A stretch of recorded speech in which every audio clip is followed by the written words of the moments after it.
জেতার আগে জিততে নেই, হারার আগে হারতে নেই। অলিখিত এই প্রবাদটির যথাযথ প্রমাণ দিল মুরাদ ও জাহিদ। আজ সেলিম সাইদ স্মৃতি ক্রিকেট টুর্নামেন্টে স্মরণীয় এক জয় নিয়ে দ্বিতীয় রাউন্ড নিশ্চিত করে ইউবিএ।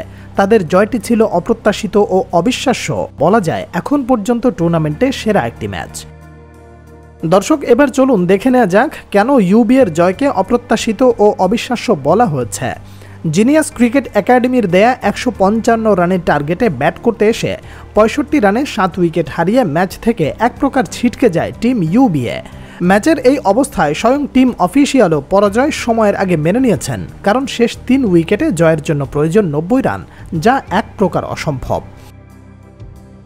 কিন্তু সেই অসম্ভব যে সম্ভব হতে পারে তা কেউ উপলব্ধি করতে পারেনি ৮ ও ৯ নম্বরে ব্যাট করতে আসা মুরাদ ও জাহিদকে দেখে। অথচ এই দুইজনই টেপ টেনিস ইতিহাসের সব রেকর্ড ওলটপালট করে নবম উইকেটে ৭৭ রানের জুটি করে নতুন এক রেকর্ড তৈরি করলেন। এই সময় গেম চেঞ্জার মুরাদ দলের হয়ে ব্যক্তিগত সর্বোচ্চ ২১ বলে ৩৯ রান সংগ্রহ করে শেষ ওভারে যখন ১৩ রান প্রয়োজন ছিল, ঠিক তখনই সজলের করা প্রথম বলে ক্যাচ দিয়ে সাজঘরে ফেরেন। মুরাদের বিদায় আবারও হারের শঙ্কা তৈরি হয়।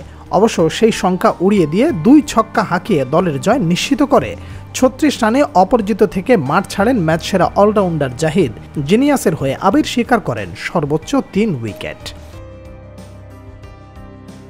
এর আগে দিনের শুরুতে টসে জয়লাভ করে দলকে ভালো শুরু এনে দিতে পারেননি ওপেনিংয়ে ব্যাট করতে আসা রাসেল।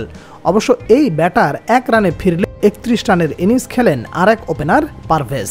তার বিদায়ের পর কিছুটা ছন্দ হারায় জিনিয়াস একাদশ। মিডল অর্ডারে ব্যাট করতে আসা সাজিদ ২৮ রান করলেও তা বড় স্কোরের জন্য যথার্থ ছিল না।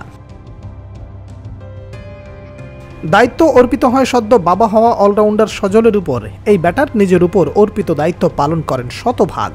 ৭ ছক্কা ও ৪টি চারে ২২ বলে খেলেন অপরাজিত ৬৫ রানের ইনিংস, যার ফলে জিনিয়াসের স্কোরবোর্ডে যোগ হয় ১৫৪ রান জয়ের জন্য, যা একটা সময় যথেষ্ট মনে হলেও শেষ পর্যন্ত সজলের ইনিংসের মতো দলীয় স্কোরও ম্লান হয়ে যায় মুরাদ ও জাহিদের ব্যাটে।